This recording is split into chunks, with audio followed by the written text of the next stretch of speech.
The Startup Owner's Manual is really a summary of what we now know from the last 10 years of entrepreneurship.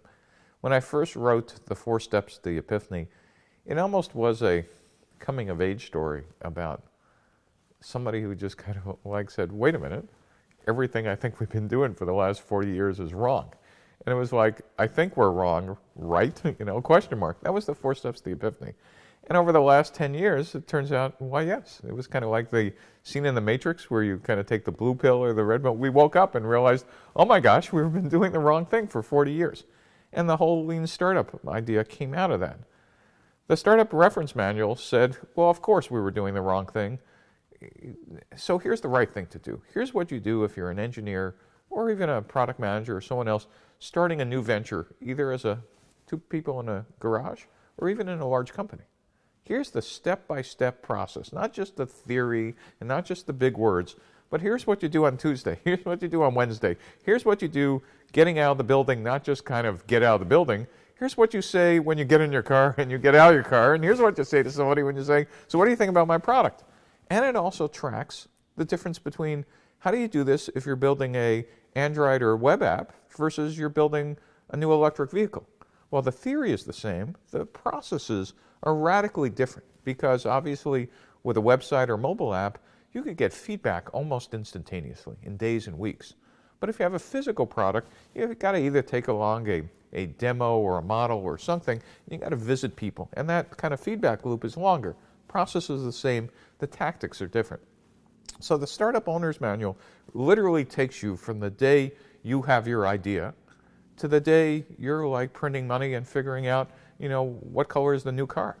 And so that's the book. It joins, and I think this is the important part, it is not the last book to be written on startup entrepreneurship, but it is the beginning and joins the beginning of an entrepreneurial management stack. For the first time, we now understand startups are not smaller versions of large companies. All the advice we were getting for the last 50 years, which said, see everything we learned in business school? With all due respect, that was wrong. It was BS. We just didn't know what was different. And what we now know is the large companies execute known business models. But startups don't execute anything on day one. They're searching for something. My definition of a startup now is pretty actionable. A startup is a temporary organization designed to search for a repeatable and scalable business model. And when you deconstruct that, you come out with some interesting observations. Startup is a temporary organization. As much as fun you're having bringing the dog to work and having dinner with your friends and food in the refrigerator, and it's a small team, the goal is not to be a small team. The goal is to be a large company. So therefore, the startup as an organization is a temporary organization. And why is it temporary? Because you're searching for something. Well, you think you might be coding or building hardware or talking to customers. No, you're not. Those are all things you're doing, but the big picture you're doing is searching. And what are you searching for? You're searching for a repeatable and scalable business model. So the question is, what the heck is a business model? And a business model says, listen, any company can be described by having 9 components. And this is where Alexander Osterwalder's work really is helpful in kind of thinking about a startup. Besides the product you're building, which he gives a fancy name called value proposition, you're selling it to somebody or somebody's buying it. It's customers. Who are they? Why are they buying it from you? What job are you getting done from them? Or what need are you solving? A spreadsheet solves a problem. A video game, entertainment, solves a need. How are you going to price it? Is it a freemium model? What's the revenue strategy? What are the pricing tactics? How are you going to create demand? That's how do you keep and grow customers? How are you going to reach the customer? Is it via a website or a direct sale or indirect channel? Do you have any costs that you need to calculate? Any partners? iPod without content partners would have been another hardware player. Any resources you need, activities you need? Those 9 pieces really are part of a strategy. And every startup needs to be thinking about all those pieces. The first 2 that we always worry about is what's called product market fit, the connection between the value proposition, what you're building, and the customers. Do the customers say, hey, we love that, great? Or do they go, what is that? Or we kind of liked it, but can you paint it blue? And so the first two boxes you tend to worry about are the value proposition and the customer segment, whether they work. And then you worry about pricing and how to demand creation and how do I get people to the site or buy the app or how do I price it, et cetera, and who are the right partners. And this is all part of the search process. If you think about what we used to do, investors and venture capitalists used to say, write a business plan. And by the way, when you come into my venture firm, give me a PowerPoint presentation. What's the PowerPoint presentation? It was nothing more than, here's a summary of my business plan. And a business plan always was a series of declarative paragraphs and spreadsheets. It was kind of like the old Soviet Union 5-year plan. It said, here's what I'm going to accomplish in the next 5 years. Not like maybe, not like here's what I found, not like here's how I got here. It was, here's what I'm going to do.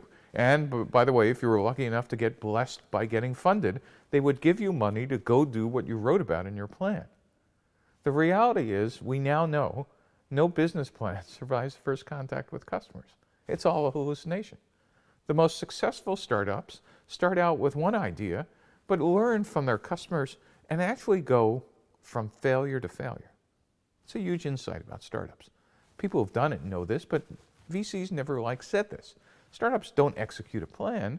They learn by going from failure to failure and learning from those failures. And we've now given names to those failures. I used to draw them, but Eric Ries did a major contribution by calling them pivots. And to me, if we use the business model canvas, we could define a pivot very clearly.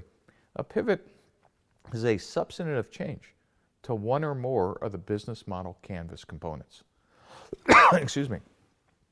A substantive change means, gee, my customer segments weren't teenage boys 15 to 18, they might be middle-aged women, 45 to 55. That's a substantive change. A minor change is, no, they're not boys 15 to 18, they're 14 to 17. Or pricing strategy. It might be we found out the freemium model doesn't work, we might actually have to do direct sales. That's a substantive change. And so when we find these things by learning, by failing, by testing our hypotheses, those are pivots. Yeah, this one to me is kind of easy because I was confused for my first 20 years as well. So you ought to, you meaning in general, your viewers, ought to separate out books that are great war story entertainment. Here's how Google did X, or here's how Steve Jobs did Y. Those are wonderfully entertaining. Isaacson's biography about Steve Jobs was just wonderful. I mean, it was just entertaining and whatever, but at the end of the day, there's very little actionable stuff for an entrepreneur. I mean, you can't go live his biography, right? So there's, and my point is, there are one class of books that I call, kind of stories or biographies or I was there or whatever. The others, they're strategies. First one I ever read, that pertained to entrepreneurs and entrepreneurship, I still remember the day I read Crossing the Chasm by Jeff Moore. Moore took some research by previous researchers, Everett and Jones, about technology lifecycle adoption and applied it to a specific problem that startups were having when they were trying to scale from the early stage into the mainstream. And for the first time in my career, by then I'd been an entrepreneur and startup guy for 15 years, I realized that there were patterns that were applicable to me and there were solutions I could use. And so there was a methodology that I could repeat time and again. If I got to this location, my gosh, pick up Moore's book. And so there are several books that are resources for patterns, for methodologies. If you get to step A, pick up this book because we now kind of know what to do here. That was the intent of the Startup Owner's Manual. That was the intent of Alexander Osterwalder's Business Model Canvas. That's the intent of Eric Ries's Lean Startup stuff. That we now have a stack of stuff that are different than war stories that are actually, here's what you should be doing and thinking about as a big idea.